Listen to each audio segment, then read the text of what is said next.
Muchas gracias por la invitación nuevamente. En el día de hoy vamos a hablar entonces de prótesis valvulares. Para tener idea de qué estamos hablando, sabemos que las enfermedades valvulares afectan a más de 100 millones de personas a lo largo del mundo. Aproximadamente 4 millones de prótesis valvulares fueron implantadas en los últimos 50 años y para el 2050 se estiman 850.000 prótesis implantadas por año. De tal forma que lo que nosotros vamos a ver en el día de hoy en forma sintética y bien específica es qué tipo de prótesis tenemos para evaluar, las características y cómo vamos a hacer para evaluar cada una de ellas, la normalidad y las complicaciones. Desde que se diseñaron las prótesis se exigió que la característica de la prótesis ideal sería no ofrecer resistencia al flujo, no producir regurgitación, no generar hemólisis, no ocasionar tromboembolias y ser duradera. Esto dio paso a una serie de configuraciones de prótesis que no se han logrado hasta ahora que cumpla con todos estos requisitos, pero en más de un caso vamos a ver que se cumplen varios de ellos. Entonces, hay dos tipos básicos de prótesis, las biológicas y las mecánicas. Las mecánicas, las de jaula bola, la de monodisco y la de hemidisco, y las prótesis biológicas porcinas o de pericardio bovino con stent o sin stent. Entonces, ustedes deben estar pensando que les muestra una Star Edwards, se dejaron de colocar hace 25 años, se dejaron de colocar hace 25 años, pero duran más de 35 años. Entonces, van a encontrar pocas, pero van a encontrar como les voy a mostrar ahora a continuación. Entonces, la prótesis Star Edwards, una de las primeras que se colocó en el mundo, se empezaron a colocar en forma masiva a partir del año 1965, tiene como característica... el puntero láser está... Acá.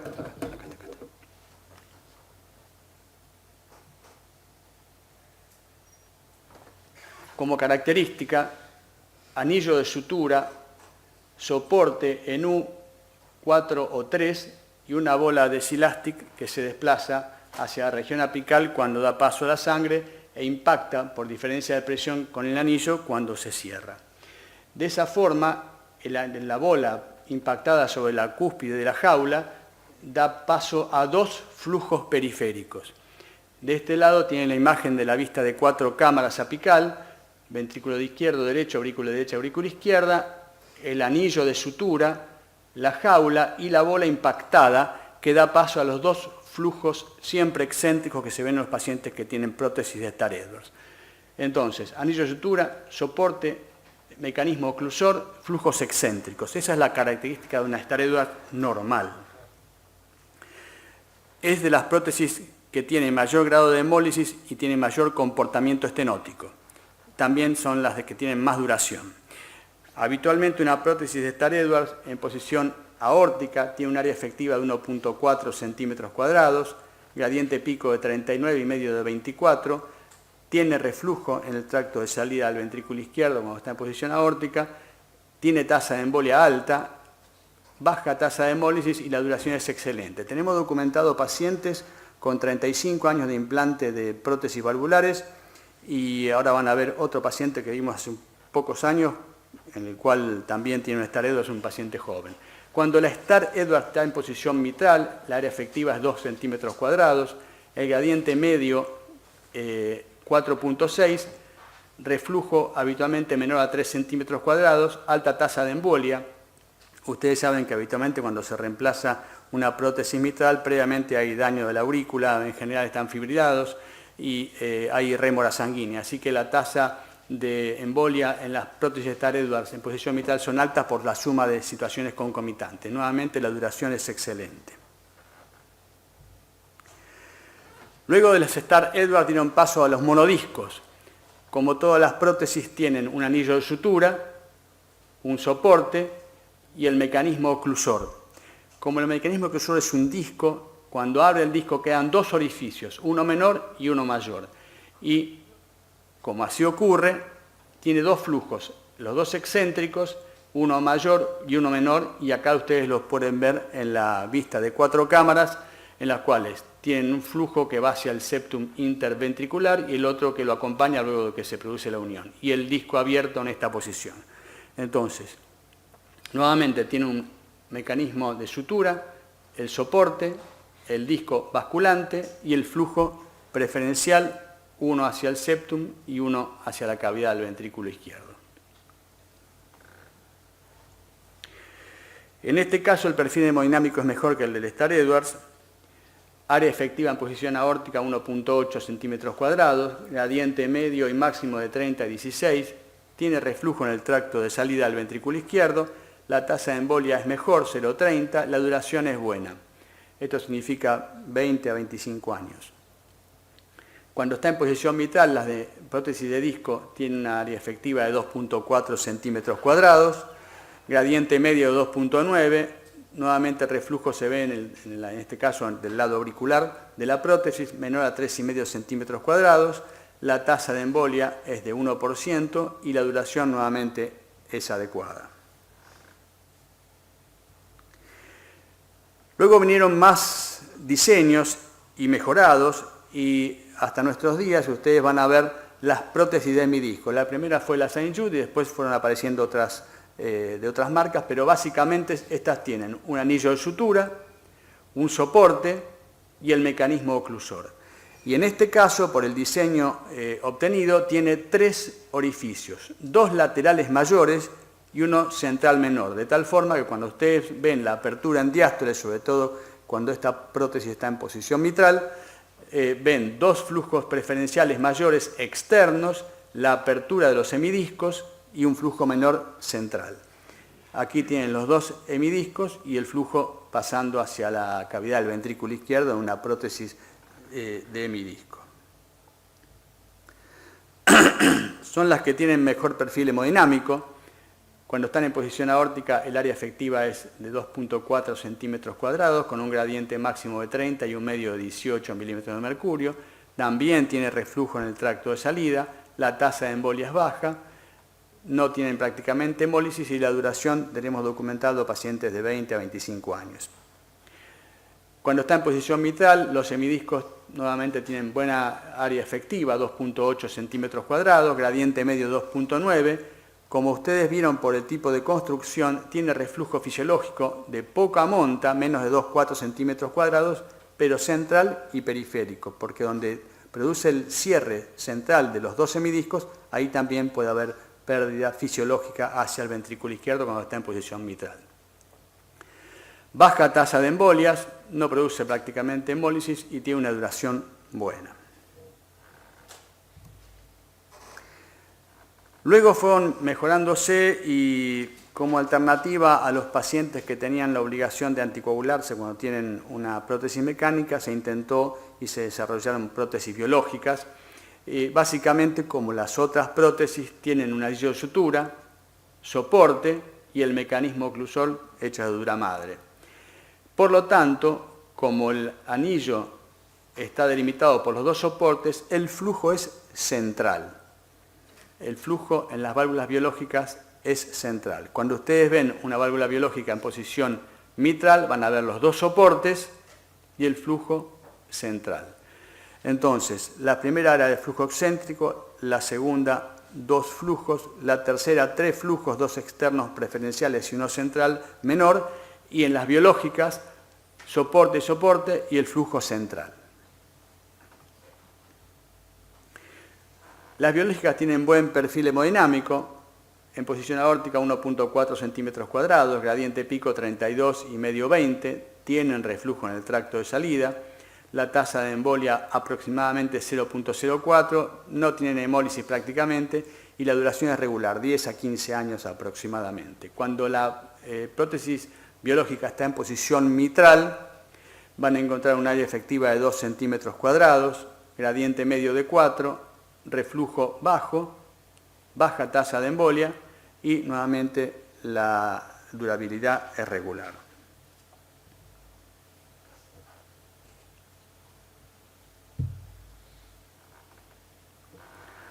Bueno, eco transesofágico, transductor adyacente a la aurícula izquierda, aurícula derecha, ventrículo derecho, ventrículo izquierdo. Y si ustedes ven claramente, esto es el anillo de sutura, la jaula y una bola que se desplaza en posición mitral en diástole hacia la jaula, y cuando se produce la sístole la posiciona sobre el anillo protésico.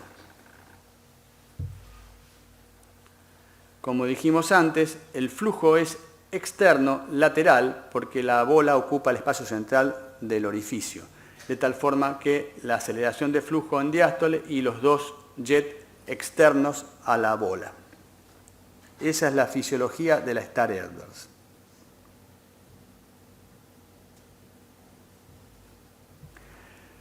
Este es un paciente que vimos en el año 16, o sea, hace de esto 3 años.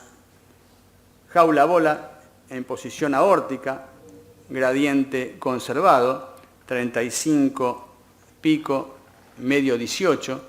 Así que todavía aparecen estos pacientes, deben saber como ustedes cómo es la fisiología.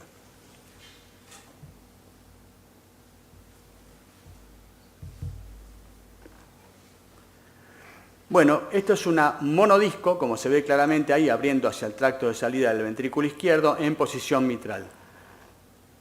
Esta fue la fecha de implante, año 1989. ¿No? Esto fue hecho en el 14, tiene 25 años implantada, monodisco en posición mitral. Como les dije hace un ratito, van a encontrar el disco abriendo, un flujo de menor monto y un flujo de mayor monto por el orificio de mayor diámetro.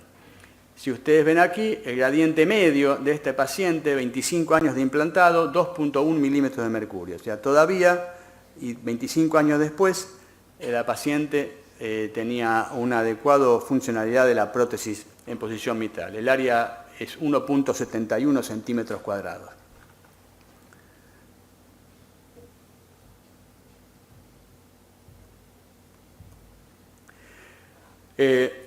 Esta capacidad de identificar las características morfológicas de los flujos a través de la prótesis se ve sobre todo cuando está en posición mitral.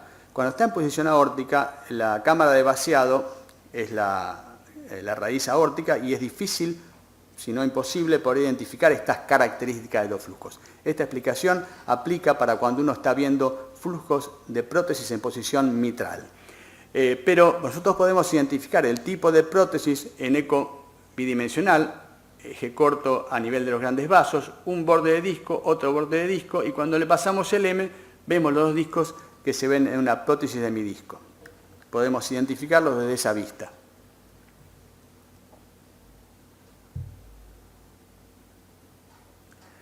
Nuevamente, prótesis mecánica de mi disco, ahí se ve claramente la apertura de los dos discos en posición aórtica. Como les mostré recién en foto y ahora en clip, ven el anillo aórtico en el eje corto de grandes vasos con la apertura de los dos semidiscos de la prótesis mecánica y los gradientes de este paciente conservados, gradiente pico 15 milímetros de mercurio, gradiente medio 11 y el área valvular, bueno, no está consignada, pero esto es una prótesis de las que tienen mejor perfil.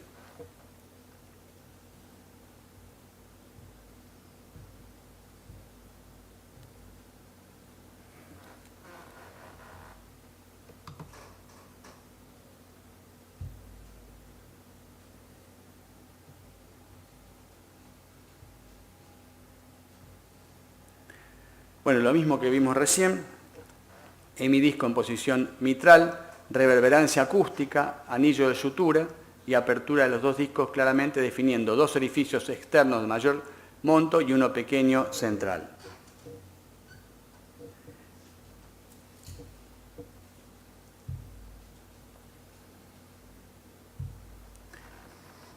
Entonces, como decíamos al inicio, esto es un eco transesofágico, eje largo, aorta, plano de la válvula aórtica, tracto de entrada del ventrículo izquierdo, aurícula y ventrículo, hemidisco en posición mitral, y si ustedes ven aquí, ven tres pequeños flujos, un poquito más grandes los externos y un poquito más chiquito el central, que se ven en la funcionalidad de la prótesis de mi disco. Entonces, como dijimos antes, dos orificios mayores, un orificio menor, reflujo fisiológico. El reflujo fisiológico es laminar, pequeño, próximo y adyacente a la prótesis y no pasa el tercio basal de la aurícula izquierda.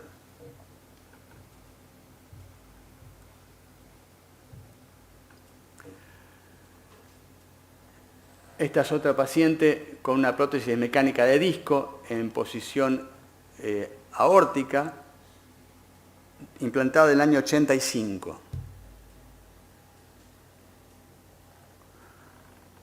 Este es un estudio hecho en el 2012. 23 años de colocación, la prótesis sigue funcionando normalmente. Fíjense el gradiente pico, 14 milímetros de mercurio.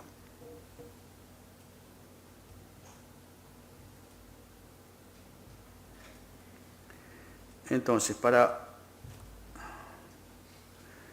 ver la comparación de los reflujos, como dijimos antes, estos los dos son transesofágicos, hemidisco en posición mitral, Star Edwards en posición mitral. La Star Edwards tiene los reflujos externos porque en el medio tiene la bola como mecanismo oclusor, y en este caso los dos reflujos son laterales y uno pequeño central por los tres orificios que se presentan cuando se abren las dos hemidiscos.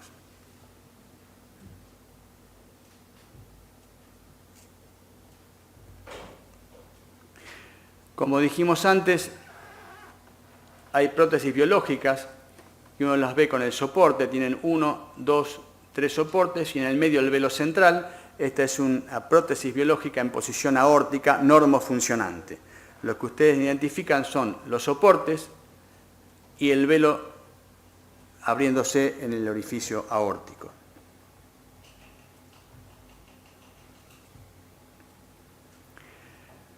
Este es un caso que siempre cuento, paciente que estaba de vacaciones en el exterior, hace un cuadro agudo de edema de pulmón, lo internan y viene y me dice, mire, me operaron de la válvula, uno lo ve, tiene la la toracotomía, pero yo no veía la prótesis. Ahí se ve un velo finito, desde la vista del eje corto, no se ven los soportes. El paciente me contaba que no usaba anticoagulación, pero reviendo la vista del eje nalgo, ven en forma simétrica un engrosamiento localizado.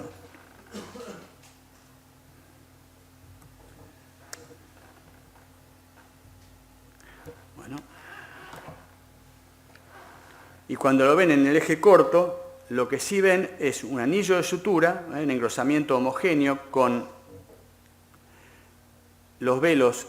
Y esta es una prótesis biológica sin soporte. Las Stenless se colocaron en la década del 90 con un gran éxito, pero se requería estar familiarizado con la técnica de una cirugía más lenta, más tediosa. A los cirujanos les resultaba relativamente incómodo y se colocaron durante un tiempo reducido. Sobre todo en la zona de Canadá había muchas Stenless puestas.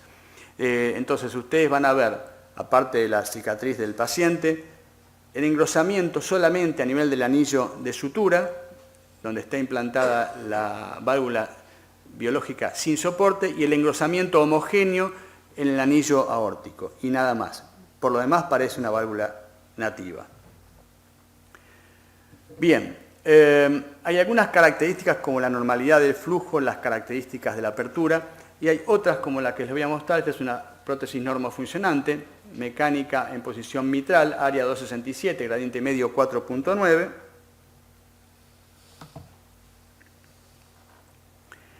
Con esta característica, no sé si lo ven bien, estas burbujas que ven acá, ¿se ve de ahí? Bueno, debería verse bien la cavidad donde desemboca la válvula protésica, o sea, el ventrículo izquierdo. Cuando se produce el paso de la sangre de la aurícula al ventrículo, se produce una serie de fenómenos hemodinámicos que permiten identificar a veces el flujo con estas características de microburbujas. Y eso se llama fenómeno de cavitación, y eso es normal de ver. A veces el fenómeno de cavitación no es tan fácilmente identificado o interpretado, y ustedes pueden ver esta paciente que tiene una prótesis mecánica en posición mitral y una masa adyacente o aparentemente fija al septum interauriculoventricular o la región posterior del anillo y puede generar confusiones. Ahí ven la masa. En realidad, esto es un acúmulo de burbujas que puede dar equívoco y pensar que el paciente tiene una masa y esto se ve normalmente, muy pocas veces, pero se ve normalmente, y lo que a uno le hace decidir que esto no es una masa, sino que es microcavitación, es que desaparece al siguiente, segundo o tercer latido. Entonces, la cavitación es un fenómeno producido por la rápida caída e incremento de la presión en la proximidad de las prótesis de disco. Puede favorecer el desarrollo del mecanismo erosivo, puede generar cambios estructurales en los discos y ocasionar hemólisis. La expresión ecocardiográfica de este fenómeno es la aparición de microburbujas, lo que ustedes vieron recién, ya sea llenando la cavidad del ventrículo izquierdo o simulando una masa a nivel del tracto de salida del ventrículo izquierdo.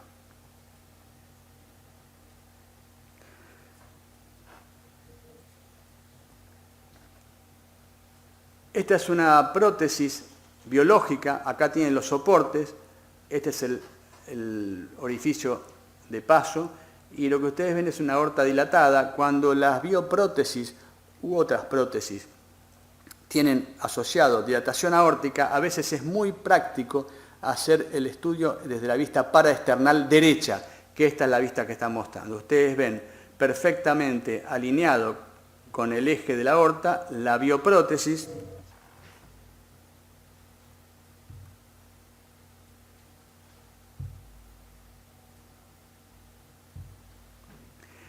Y el flujo de vaciado en la aorta, fíjense la alineación, con lo cual ustedes pueden tener perfectamente el cursor alineado y algunos pacientes que no es fácil poder identificar el gradiente transprotésico, buscando de la vista paraesternal derecha la alineación con la aorta dilatada, pueden encontrar perfectamente el gradiente pico más confiable, porque ustedes ya saben esto, la alineación con más de 20 grados de divergencia con el flujo de análisis disminuye sensiblemente los gradientes a investigar. Bueno, esto es una experiencia personal. Ustedes, los que hacen ecocardiografía, les llega el paciente, señora que viene, me colocaron una prótesis. Muy bien, quítese la ropa, vamos a investigar. Este es el tórax de la paciente. Uno piensa, la mujer se equivocó, la verdad que pobre mujer, no entendió lo que le habían hecho. Entonces, se ponen decúbito lateral, le ponemos el transductor y el que no había entendido era yo. Bioprótesis en posición mitral, normo funcionante, gradiente medio 3.3 milímetros, área efectiva 1.84, acá tienen la secuencia de imágenes que muestran la bioprótesis con soporte en posición mitral. Entonces, confiando en lo que me dijo la paciente y desconfiando en lo que yo había entendido, digo, señora, ¿me puede decir cómo le colocaron la prótesis? Porque el tórax está libre.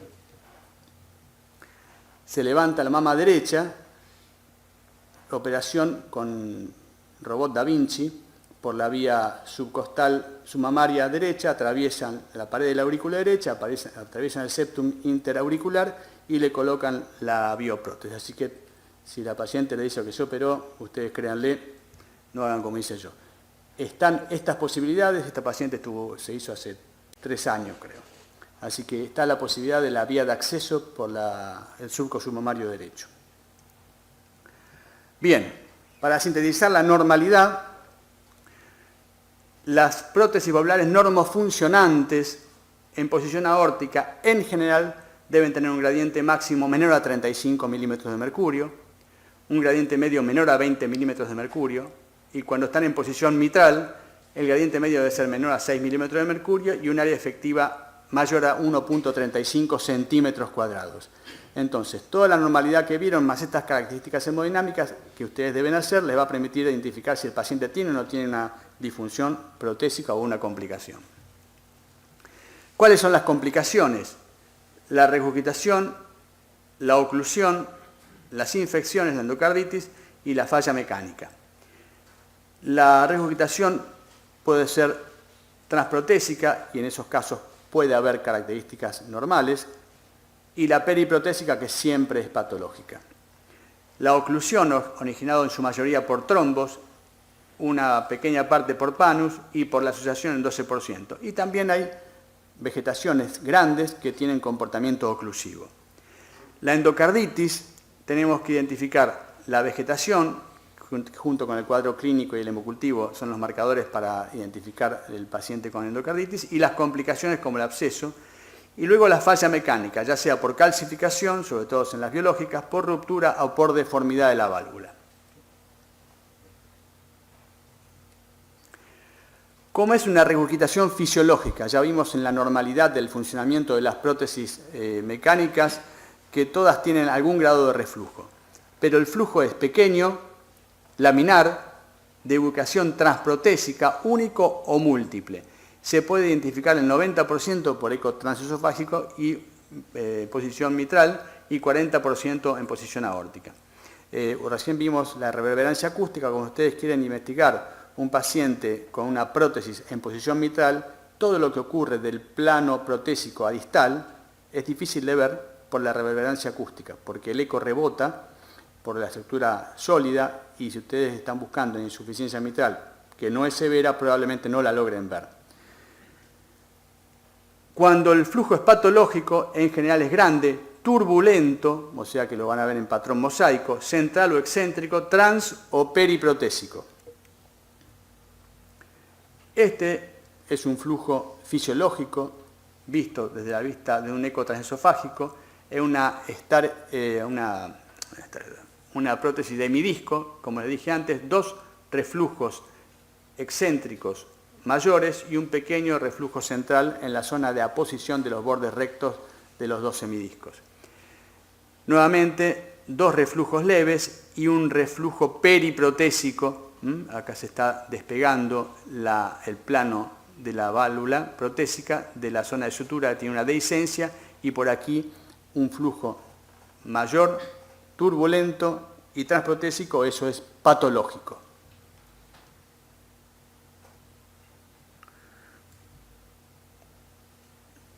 Muy bien, acá tienen una prótesis con soporte en posición aórtica y el flujo anterior derecho, como les dije antes, un flujo es turbulento. Cuando el flujo es periprotésico, siempre es patológico. Tiene la particularidad el flujo periprotésico de generar no solamente la progresión del daño, porque va horadando la zona de sutura que está dehiscente, sino que aparte, dependiendo de la estructura, de los valores y las presiones, hacen hemólisis.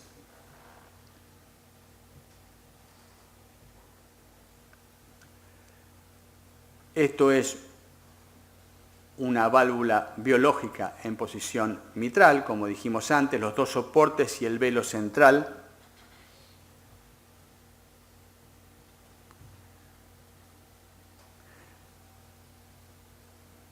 Y lo que ven acá es un flujo regurgitante a través del velo, si bien no es severo, llega hasta el tercio medio de la aurícula y es turbulento. Esto es una perforación de una bioprótesis. Y acá lo ven por debajo el pequeño flujo cortado, en el eje corto a nivel ventricular.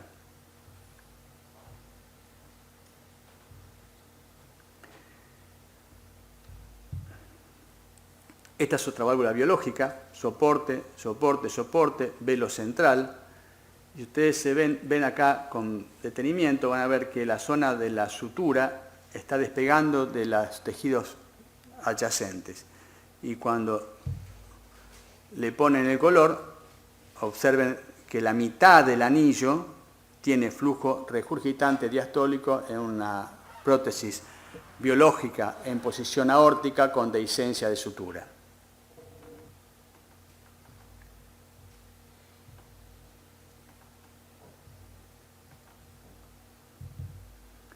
Como les dije,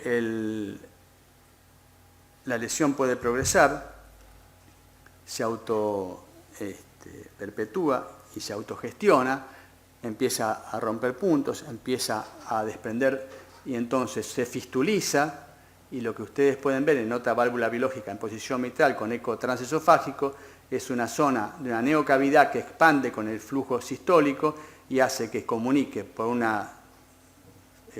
cortocircuito, por la fistulización de un absceso, el flujo en forma posterolateral externo a la bioprótesis y con un flujo severo llenando la aurícula izquierda.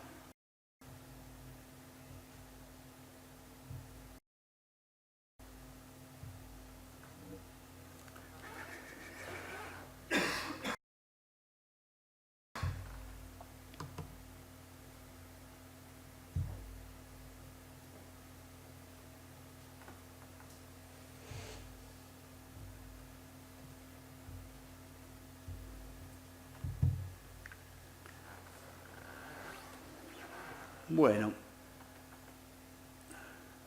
eje largo parasternal izquierdo, prótesis en posición aórtica, 4 cámaras con aorta. Fíjense el flujo regurgitante, que no sabemos hasta acá si es trans o periprotésico, porque es difícil poder identificar en qué parte anatómica viene la regurgitación. Llega hasta la región apical del ventrículo izquierdo. Este es un hemidisco. Entonces le pedimos, para poder interpretar cómo es el mecanismo de la insuficiencia protésica, le pedimos el eco transesofágico.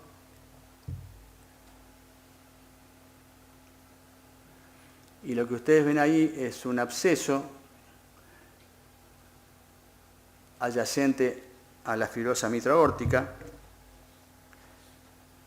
que está nuevamente fistulizado como el otro, pero en este caso en otra posición anatómica. Se llena y luego está abierto hacia la cavidad del ventrículo izquierdo. Así que lo que estábamos viendo recién es una complicación de la complicación, el absceso fistulizado hacia la cavidad del ventrículo izquierdo.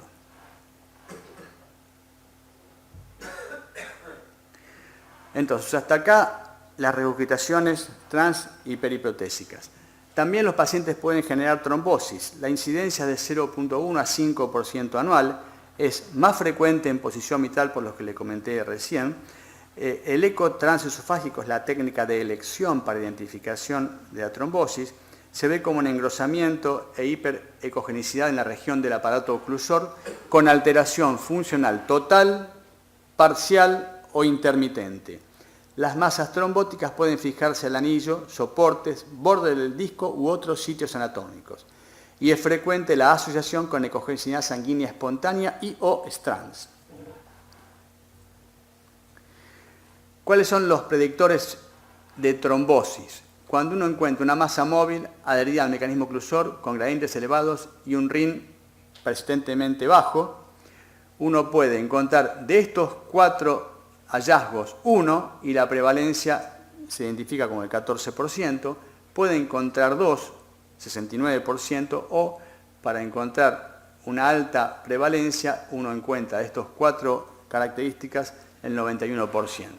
Entonces, la masa móvil, que la identificamos nosotros, adherida al mecanismo oclusor, que la identificamos nosotros, con gradientes elevados, y el antecedente de una inadecuada anticoagulación. Esos son los hallazgos que uno debe hacer pensar asociados en el desarrollo de trombosis. La otra cosa que también la ecocardiografía nos permitió es identificar cuando un trombo es pequeño. Y se definió un trombo pequeño cuando tiene menos de 0.8 centímetros cuadrados. Hablando de la posibilidad del eco transesofágico de habilitar la técnica de la trombolisis cuando el paciente tiene trombosis protésica con compromiso hemodinámico. La trombosis estaría indicada en pacientes con trombos pequeños, porque si se elisan un trombo más grande puede tener accidentes vasculares encefálicos. En clase funcional 1-2 o 3-4 por la alta mortalidad quirúrgica.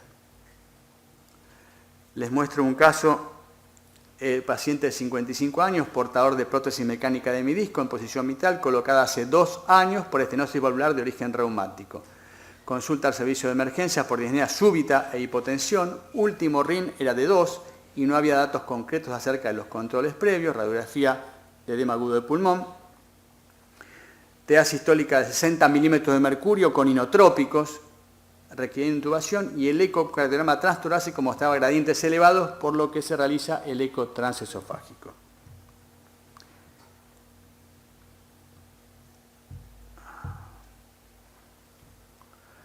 Bueno, como le dijimos recién, puede comprometer la movilidad de uno o dos discos. Acá tienen el disco interno fijo y el disco externo, que si bien se mueve algo, está totalmente ocurrido por una masa trombótica que genera un gradiente medio para una prótesis de hemidisco en posición mitral de 27 milímetros de mercurio. Eso explica todo el cuadro hemodinámico recién descrito.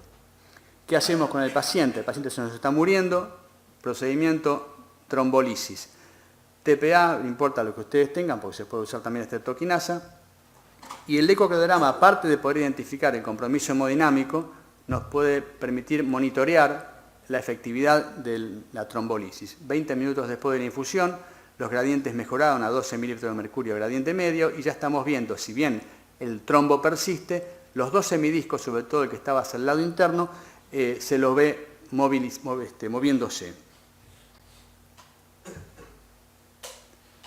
40 minutos después, trombos persistentes, gradiente medio 5, ya el paciente recupera su cuadro hemodinámico, ambos hemidiscos se mueven.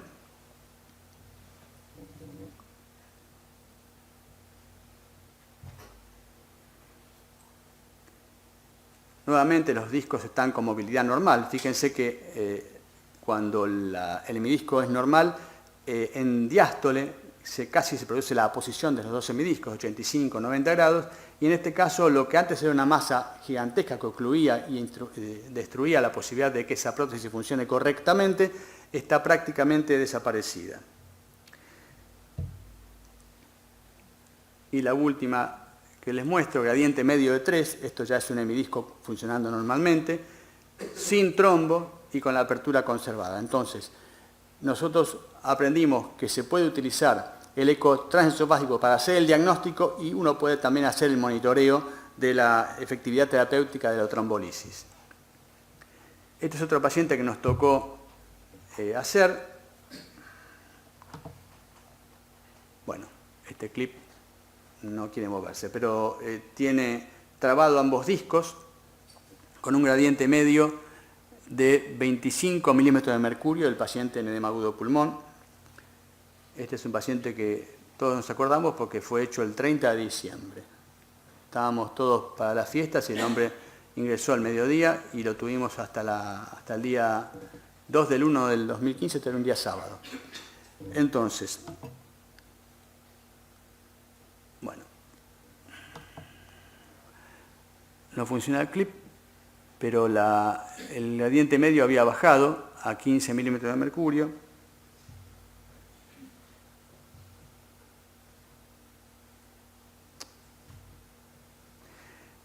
Y después de la trombolisis se hizo el reemplazo porque no se pudo mejorar los gradientes. Este es otro caso muy conocido en nuestro ambiente, de una paciente que tenía un hemidisco en posición mitral. Va al odontólogo, antes de ir al odontólogo le dicen suspenda la anticoagulación 5 días, le cambian por heparina, y la señora entendió que la anticoagulación la debía seguir suspendida. Y entonces entra por edema agudo pulmón.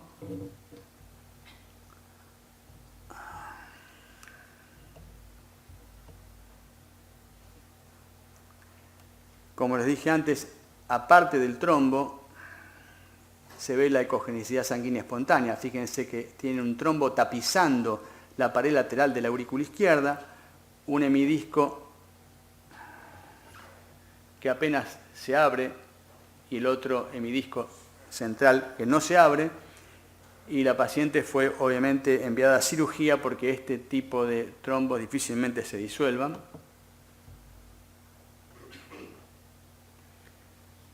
Y entre el postquirúrgico y el prequirúrgico, fíjense que ahora la prótesis se abre correctamente, el cirujano le sacó esta masa trombótica de la cavidad de la aurícula izquierda, fíjense la jeringa de 10, dos masas que tapizaban toda la pared, más la prótesis, con lo cual pacientes que tienen grandes masas trombóticas deben ser directamente llevados a cirugía y, por supuesto, si el paciente fue a cualquier procedimiento y le suspendieron la anticoagulación, debes instruirlo correctamente a que después la reconstituya, porque si no puede pasar esto.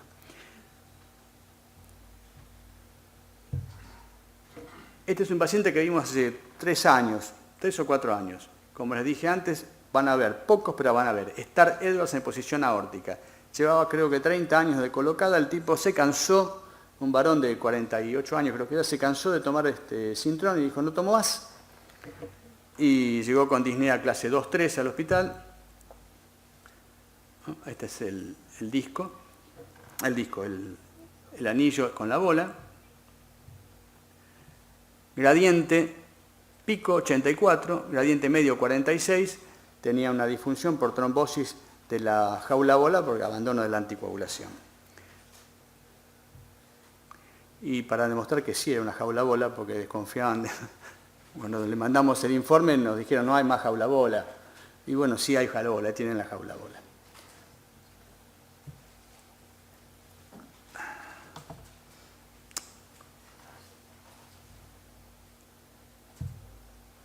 Bueno.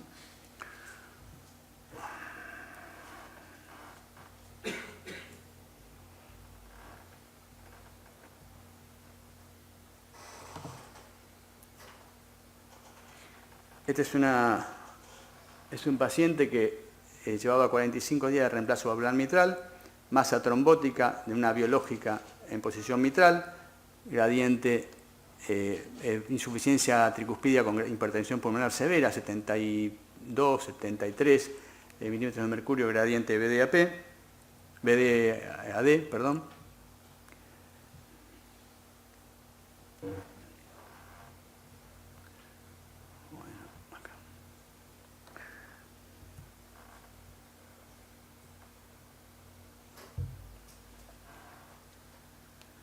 Luego de 17 días de heparina de bajo peso molecular, el paciente resolvió la masa trombótica con mejoría de su hipertensión pulmonar, 49 milímetros de mercurio. No solamente la trombosis puede producir la oclusión del aparato protésico, sino que también el panus. El panus es un crecimiento de tejido fibroso, más frecuente en posición aórtica, altamente ecogénico y habitualmente fijo o próximo al aparato valvular. Como ustedes recién escucharon, ustedes van a ver en el eco transesofágico una zona de mayor hiperrefringencia, esto es fibrosis, y cuando sacan la prótesis de posición aórtica ven que los discos están trabados por crecimiento de tejido que impide la apertura y a veces impide el cierre también. No solamente ocluye los dos discos, sino que a veces puede ocluir solo un disco y el otro quedar abierto en forma normal, que produce, por supuesto, también disfunción protésica. Entonces, para tener el concepto de la diferencia entre panus y trombos, en general el panus siempre es tardío, más de 12 meses, comúnmente más de 5 años desde la fecha de la cirugía. La trombosis ocurre en cualquier momento, como les mostré recién, el paciente llevaba 40 días de la implante protésico y ya tenía trombosis, no estaba bien anticoagulado. La relación con la anticoagulación, con las válvulas, con la trombosis, está altamente relacionado con la inadecuada anticoagulación. El panus no, porque es un fenómeno inflamatorio exagerado, con lo cual no responde a nada de anticoagulación. La morfología, la localización, como dijimos antes, es más frecuente en la aorta que en la mitral, y la trombosis, como dijimos al inicio de la charla, es más frecuente en la mitral que en la aórtica, por lo que le comentamos de la presencia de fibrilación auricular o megaaurículas.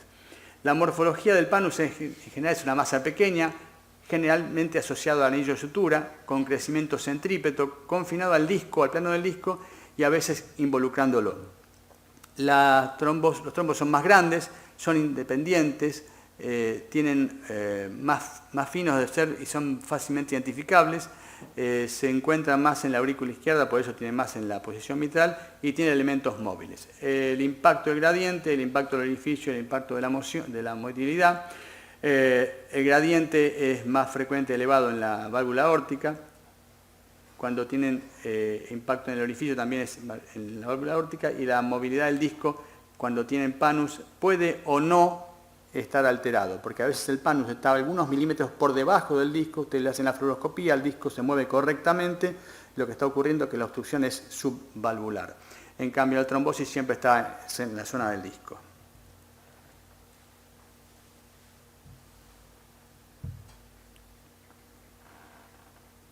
Nuevamente, en mi disco en posición mitral, aurícula izquierda, fíjense que no se abre prácticamente nada.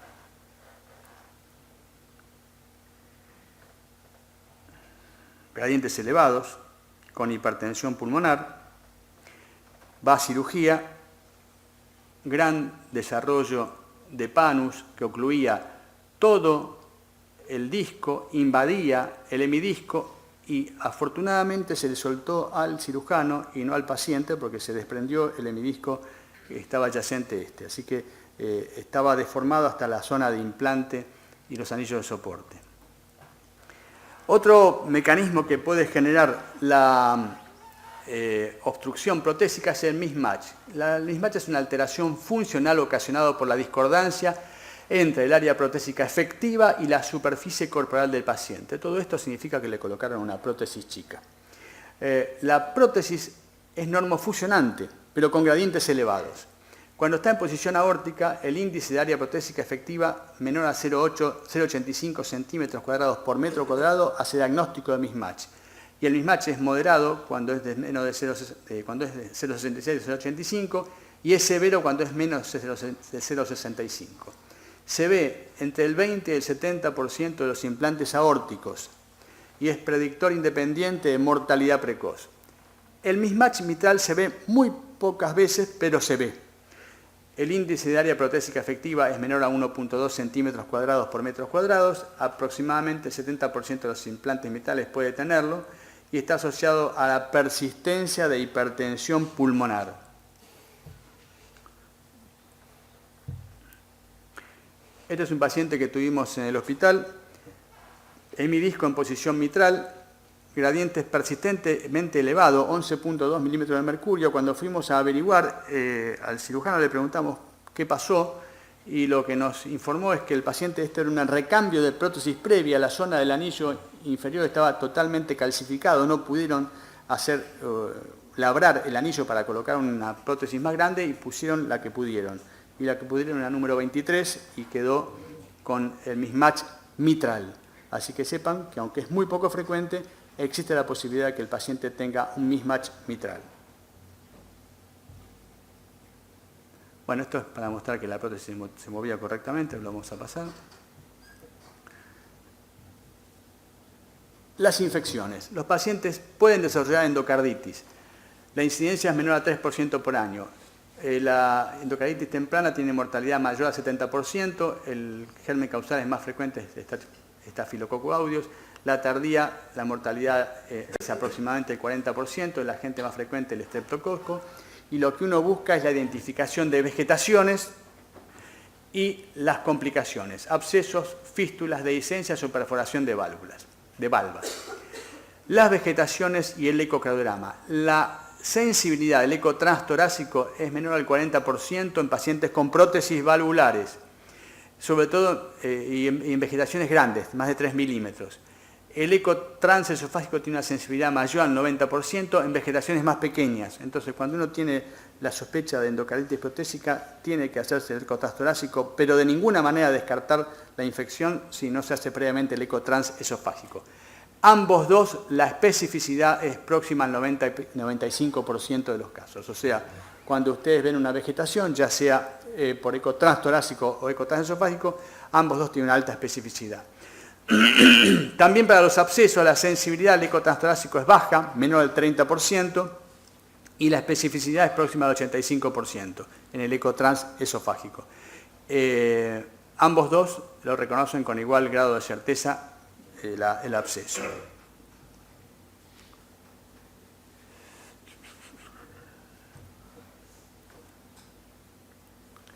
Bueno, ustedes lo que están viendo acá es una masa adyacente a una prótesis mecánica de hemidisco.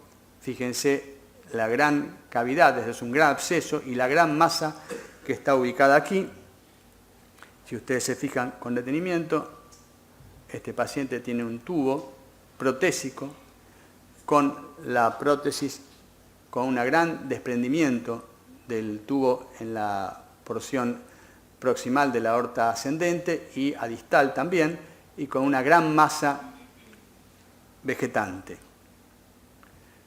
que producía reflujo significativo por la comunicación entre la cavidad y la cavidad del ventrículo izquierdo. Como les comenté hace un ratito, el fenómeno de reverberancia acústica genera una gran nube de ecos, y este es un eco transesofágico, o sea que la aurícula está aquí, el transductor aquí, y podemos ver múltiples vegetaciones adheridos a la zona del anillo de una prótesis de Starr-Edwards. Ahora, si ustedes tienen el eco transtorácico de este lado, estas reverberancias acústicas están en la aurícula izquierda, con lo cual no podrían identificar masas vegetantes. Entonces ustedes tienen que saber que los pacientes con diagnóstico de endocarditis, ustedes tienen que usar el método transtorácico o transesofágico que esté opuesto a la reverberancia acústica, o sea, mirando a las vegetaciones.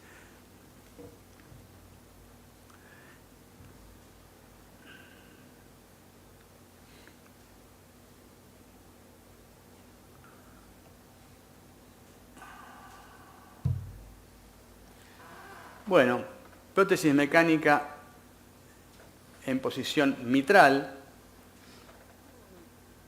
masa longitudinal de aproximadamente 20 milímetros, muy móvil sobre la zona del anillo protésico, pero hacia el lado ventricular. Habitualmente las vegetaciones se ven hacia el lado auricular. Ustedes tienen que saber qué tipo de cirugía se hizo y cómo era al alta el ecocardiograma del paciente. Ustedes van a tener la mala experiencia de que muchos pacientes que son sometidos a reemplazos valvulares los mandan a la casa y le hacen el eco postquirúrgico 6 meses después, 4 meses después, X meses después. Y no sabemos cómo es la anatomía del posimplante, porque el posimplante puede dar sorpresas y engañar. Esto es aparato subvalvular mitral, no es vegetación. Nosotros lo sabíamos porque fuimos a buscarlo al cirujano y le explicamos, ¿me podés decir qué hiciste? Pero no siempre les va a pasar a ustedes en su consultorio de ecocardiografía, o el paciente viene de otro hospital, es un centro diagnóstico, y van a encontrar cosas de estas características, y si el pobre hombre o la pobre mujer resulta ser que tiene 20 días un síndrome gripal, es posible que le cambien la válvula, y resulta ser que esto tiene un aparato subvalvular normal. Entonces el paciente debe salir al alta de la internación con un ecocardiograma que especifique claramente el procedimiento y cómo es el paciente normalmente. Si usted le llega al paciente así, y ya en el anterior estudio o en la epicrisis dice que el paciente recibió una prótesis y quedó parte del aparato subvalvular, ustedes van a saber que este paciente no tiene una vegetación, pero si no, puede haber graves problemas en la interpretación de una masa que parece ser una vegetación.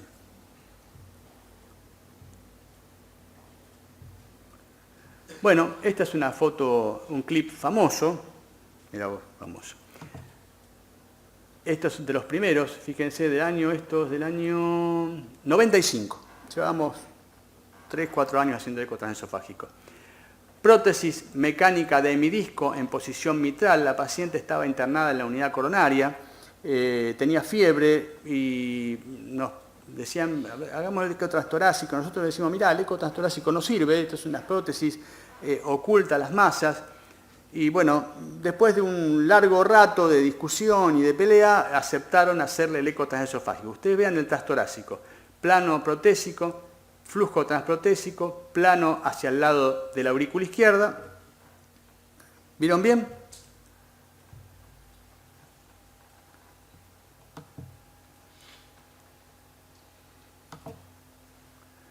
Mismo paciente, 17 minutos después. Ni al día siguiente, ni al mes siguiente, ni nada. 17 minutos después. Esto no es una pequeña vegetación de 1 milímetro, es una masa vegetante circular que ocluye el mecanismo, el orificio mayor de una monodisco en posición mitral que tiene más de 15 milímetros de diámetro. Acá no se veía.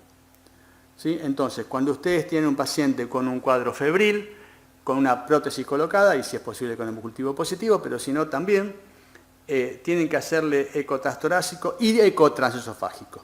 Seguramente, claro, yo no lo recuerdo, pero el paciente tenía gradientes elevados, y esto es una masa que no lo estaban viendo aquí. ¿Sí? El eco transtorácico tiene una baja sensibilidad para vegetaciones aún grandes. Este fue un caso semejante, este fue el primer rocking que vimos, los dos en el año 95. El paciente tenía un síndrome febril prolongado, no nos dejaron hacer el transesofágico, siguió, y un domingo hacen edema agudo de pulmón, le vamos a hacer el eco transtorácico de urgencia, porque es lo único que teníamos para hacer, y lo que estamos viendo acá es el desprendimiento absoluto de una prótesis de disco. Todo esto no es el disco, esto es la prótesis que está bailando, todo este es el orificio que comunica por la dehiscencia de la estructura secundaria de endocarditis infecciosa, se desprendió prácticamente todo y por supuesto el paciente no sobrevivió a esto. Pero esto es rocking, el desprendimiento de más del 30% del anillo de sutura produce el movimiento y, si lo dejan evolucionar, el desprendimiento de la prótesis del anillo de sutura.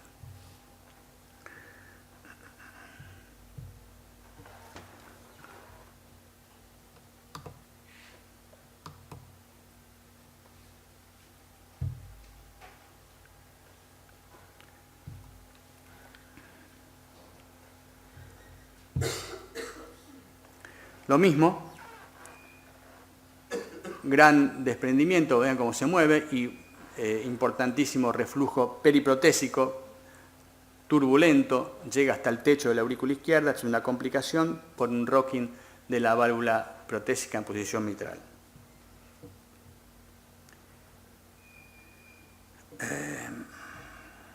Este es un paciente de 47 años con prótesis biológica en posición mitral, internado por síndrome febril prolongado con hemocultivos positivos y disfunción protésica con 18 de gradiente medio y un área efectiva de 0,61 centímetros cuadrados.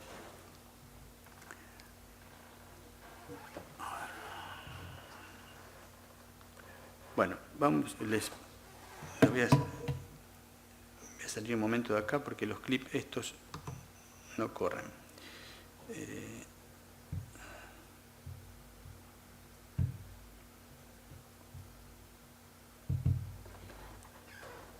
Bueno, ahora sí.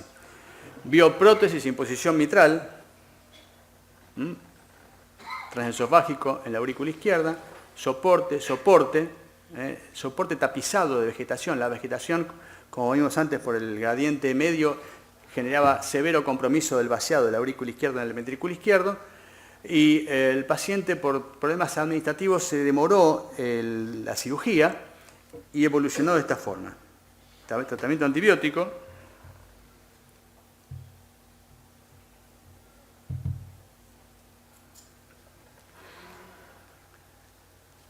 masa vegetante,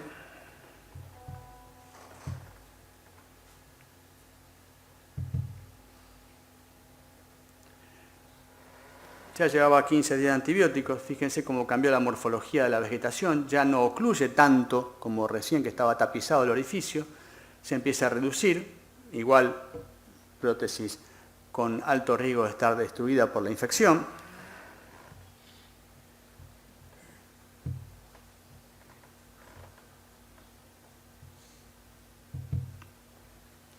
El gradiente mejoró, el área aumentó, aunque no estaba normal, ya de 0,61 fue a 0,81, de 14 o 15 a 9,6.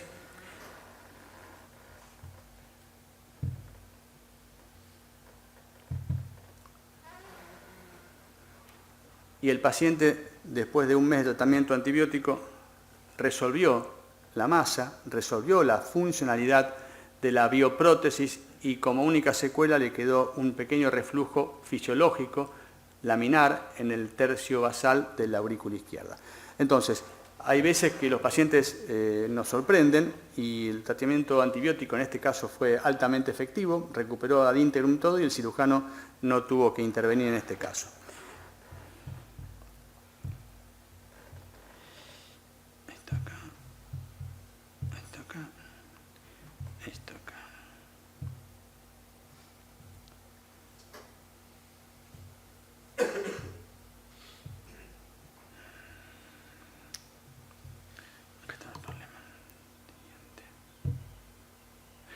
Bueno, esto es algo que todos debemos tener en cuenta. A veces la bioprótesis funciona per se mal, tiene falla mecánica.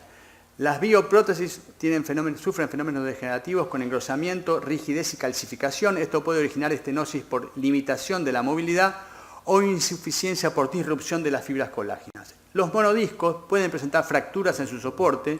Esto origina fallo valvular agudo y embolia sistémica del disco. La incidencia anual de ruptura es baja, 0.02 en las prótesis chicas de 21 a 27 y mayor, fíjense la diferencia, 30 veces más en pacientes con prótesis grandes en posición mitral. La jaula bola sufre desgaste de la superficie de la bola y las causas predisponentes son pacientes jóvenes de menos de 50 años con anillo valvular grande en posición mitral y prótesis de disco cóncavo convexo. Esto fue una partida que salió mala y tenía falla per se. Acá tienen una fractura del soporte de una Björk-Schiller y se fijan acá desprendido, el disco no está, el disco migró y con mayor detalle ven la ruptura del soporte. O a veces una Stahl-Edwards puede dejar volar su bola y encontrarla clavada en la aorta abdominal, son fallas de material. También los pacientes pueden desarrollar hemólisis por aceleración, colisión y fragmentación, se asocia con hematocrito bajo, aumento de la láctico deshidrogenasa y frotis alterado. Esta es una paciente que tenía un doble reemplazo mitro-aórtico, más de 20 años de colocado, 1980, 30 años tenía colocado esto. Y si ustedes se fijan, acá se ve desplazamiento del borde de la prótesis en la zona de sutura.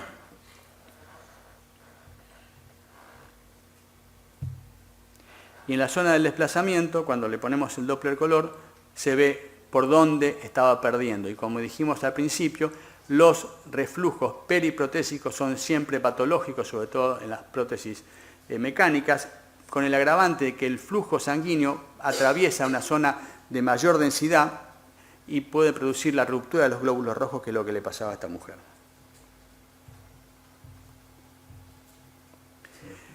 También las prótesis pueden generar deformación del septum, generan adeneurismas septales, una deformidad neurismática del septum basal interventricular.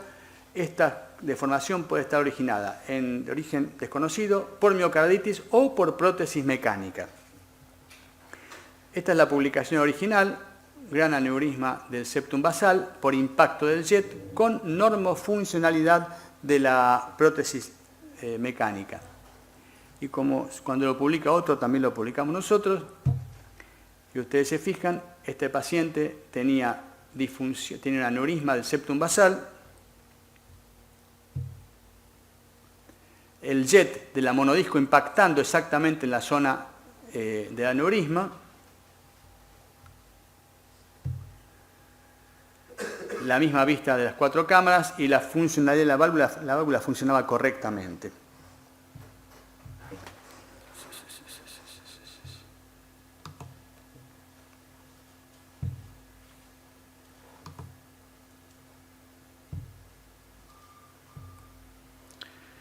Para ir más rápido, hay pacientes que llevan implantes de homoinjertos, son un trasplante de un órgano de un dador. Las válvulas son válvulas aórticas criopreservadas con muy buen comportamiento fisiológico, 20 a 22 milímetros se puede colocar, gradientes máximos de 7 milímetros de mercurio, 10 en el reposo, en el ejercicio. Esto es prácticamente una prótesis normal, no requiere anticoagulación, tiene baja incidencia de endocarditis, pero dependiendo de la habilidad del cirujano pueden tener insuficiencia protésica temprana por falla técnica o tardía por degeneración tisular. Esto es la anatomía, después se recorta y se fija. La ventaja es la menor anticoagulación, la resistencia a endocarditis y la mejor hemodinamia, y la desventaja es la necesidad de donantes, la criopreservación y la experiencia quirúrgica. Avanzamos y llegamos a lo más nuevo que ustedes deben estar viendo. Hay hombres que luchan todo un día son buenos, los que luchan un año son mejores, los que luchan muchos años son muy buenos, pero los que luchan toda la vida son los imprescindibles.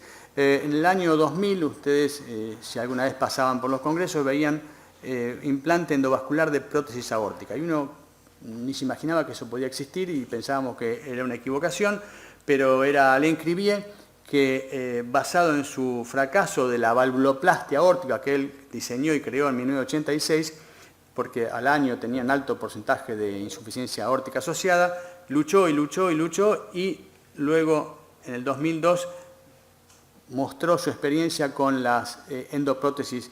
En el caso de él, las que creó era de origen de caballo, y después se fueron adaptando, pero el hombre luchó 20 años hasta que logró su cometido, colocar una endoprótesis en posición aórtica. Más de 350.000 implantes en 70 países, con publicación hace 2 años. Hay distintos tipos de prótesis, 2 básicamente, las autoexpandibles son las que se colocan por vía transapical del ventrículo izquierdo. Las indicaciones son las válvulas aórticas calcificadas, severas, gradiente máximo, gradiente medio, ya lo saben, disfunción ventricular izquierda que muestre también área protésica aórtica reducida, área nativa reducida, clase funcional mayor a 2 y la mortalidad elevada para cirugía convencional. Esto está cambiando y van a ver algunas publicaciones que dicen que hay pacientes que no requieren ningún tipo de urgencia, pero se puede usar como electivo el implante endovascular de prótesis aórtica. De cualquier manera, eso está en vías de investigación. Los grupos de seguimiento no pasan de 5 a 6 años y hasta ahí se sabe que las endoprótesis funcionan correctamente. Por lo cual, competir una endoprótesis con una prótesis que sabemos que dura 20, 25, 30 años, todavía le falta, pero va en camino a eso. ¿Qué es lo que nosotros vemos de normalidad en un paciente que tiene un implante transprotésico? Cuando uno quiere que la prótesis sea considerada normal, el ecograma nos dice que tiene que tener una prótesis, es como la nativa, menos de 3 metros, gradiente menor a 20, el medio, el índice adimensional mayor a 35, el orificio mayor a 1.1 y el orificio efectivo mayor a 0.9. Al igual que las prótesis nativas, a medida que esto progresa, se considera disfunción. Le digo porque a veces no tenemos claro cuándo una endoprótesis está disfuncionante, pero estos son los valores publicados hace un año en estudios de revisión de muchos casos. Las contraindicaciones, sobrevida cuando tienen concomitancias, tienen sobrevida menos de un año, improbable mejoría de las comorbilidades y valvulopatía severa concomitante con indicación quirúrgica. También los anillos muy grandes o muy chicos, la presencia de trombo intraventricular, de endocarditis activa, el riesgo elevado de obstrucción coronaria, el debris en aorta ascendente o callado y el inadecuado acceso vascular. Relativas la válvula bicúspide o no calcificada, la fracción de eyección de menos de 20%, la inestabilidad hemodinámica y la hipertensión pulmonar severa. Ustedes van a ver que algunos grupos colocan las endoprótesis en la válvula bicúspide, pero no es consenso que se pueda hacer. Lo que nosotros tenemos que ofrecerle al hemodinamista es la identificación del tamaño del anillo. Acuérdense que el anillo es oblongo, así que en general lo que hacemos es medirlo en 2 planos o los que tienen tridimensional miden en tridimensional, o si no se puede hacer esto, se le pide la tomografía con reconstrucción para identificar el tamaño y la morfología del anillo. Y también a cuánto nace la arteria, el ostium coronario derecho de la zona de implante, porque si nace a menos de 10 milímetros, probablemente cuando se produce la expansión de la endoprótesis se pega la coronariana a la zona del ostium y es posible que el paciente genere un evento coronario agudo. Bueno, se usa el monitoreo y en algunos casos no se usa, pero lo tradicional es que se coloque el eco transesofágico para identificar la distribución del catéter y la expansión de la prótesis. Esta es una paciente, una de las primeras que yo vi, paciente que vivía a 2 cuadras del centro diagnóstico, para llegar a esas 2 cuadras tardaba media hora por la disnea. Luego del implante, la paciente volvió a tener gradientes compatibles con la vida, 19 o 20 milímetros de mercurio, y la mujer tenía clase funcional 1. Estas endoprótesis, cuando se crearon, le cambiaron la vida a la gente que estaba en clase 3-4 y que nadie las quería tocar, y actualmente están en discusión y en competencia con las prótesis mecánicas. Esto lo sentíamos, pero también tiene complicaciones. Una de ellas es la presencia de insuficiencia valvular.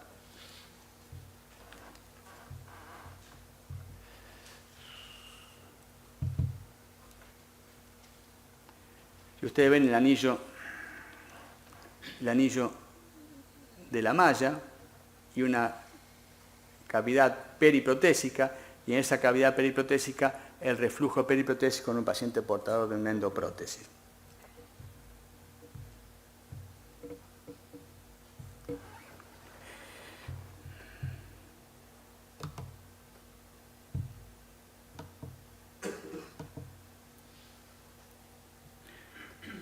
Bueno, ¿Cómo se valora el paciente con un implante endovascular y el reflujo para saber si ese reflujo es o no es significativo?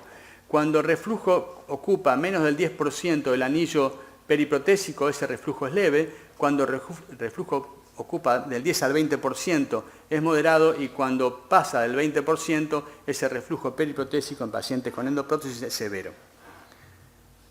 A veces los pacientes con endoprótesis, como la ven, ¿dónde está la malla? Acá se ve la malla, hacen trombos. Este es un trombo que llegaba hasta la emergencia de las arterias renales y es una complicación posible.